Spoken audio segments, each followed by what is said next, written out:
Për momentin kemi në përbërje më shumë se 460 lojtarë dhe fillojmë që nga grup mosha 9-7 vjeç deri tek grup mosha 9-21 vjeç.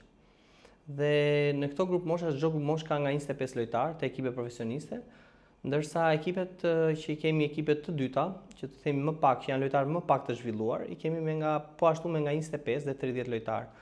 Cila është filozofia që ndjek në fakt organika e Akademisë së Tiranës?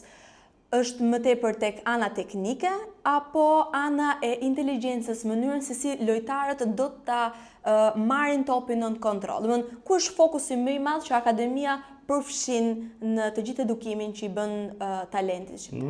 Ne mundohemi që të zhvillojmë të gjithë komponentët, absolutisht dhe pjesën teknike dhe atë fizike dhe atë mentale, sepse sot e dim shumë mirë që niveli i futbollit ka arritur majat më të larta të tij dhe normalisht po nuk i zhvillove të gjithë komponentët që nevojitet një lojtari absolutisht që do të çdoj.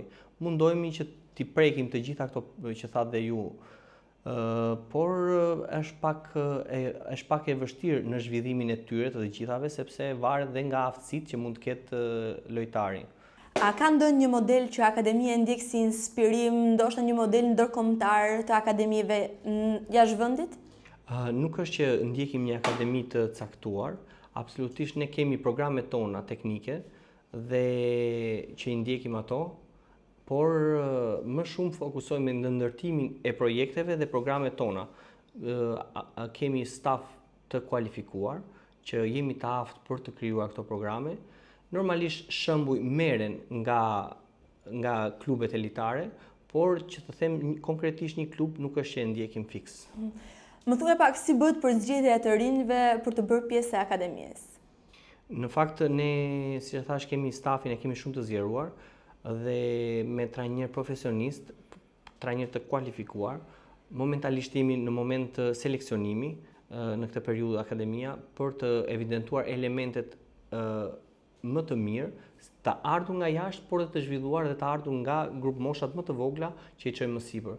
Përzgjedhja bëhet në këtë mënyrë, mundohemi, domethënë fillimisht bazohemi te struktura e sportistit, krijojmë një kartel individuale te struktura e tij, pesha, gjatësia, pastaj bëjmë testet fizike që janë testet e shpejtësisë, kemi një test teknik dhe në fund që konkludon është opinioni i specialistëve që janë aty, që e shikojnë në përndeshjet që ne zhvillojmë për një muaj, ne mund të zhvillojmë 4 ndeshje kontrolli i quajmë, dhe aty vlerësohen lojtarët sipas nivelit të tyre. Po siç e thash, jemi një grup trajnerësh që e ndjekim këtë lloj metode.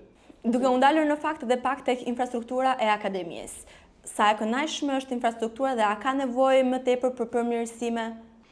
Po si mund të kënaqet një ish sportist ose ta them momentalisht një drejtues mund të kënaqet me infrastrukturën. E dim se mangësi është në Shqipëri, sidomos shumica e ekipeve të Superligës kanë mangësi në infrastrukturë, por shqyr Zotit dhe ndihem shumë komod te kjo pjesë sepse nuk e kemi në ato masa, domethënë mangësinë te kjo pjesë. Kemi fushat të përshtatshme deri diku jo 100%, normalisht është nevoja për zhvillim, sepse nuk mund të ndalosh të së zhvilluari për të vetmen arsye se je në një klub të madh dhe pretendon shumë. Kur pretendon shumë, nuk ka kohë që ti të ndalosh, qoftë infrastrukturë, qoftë kudo.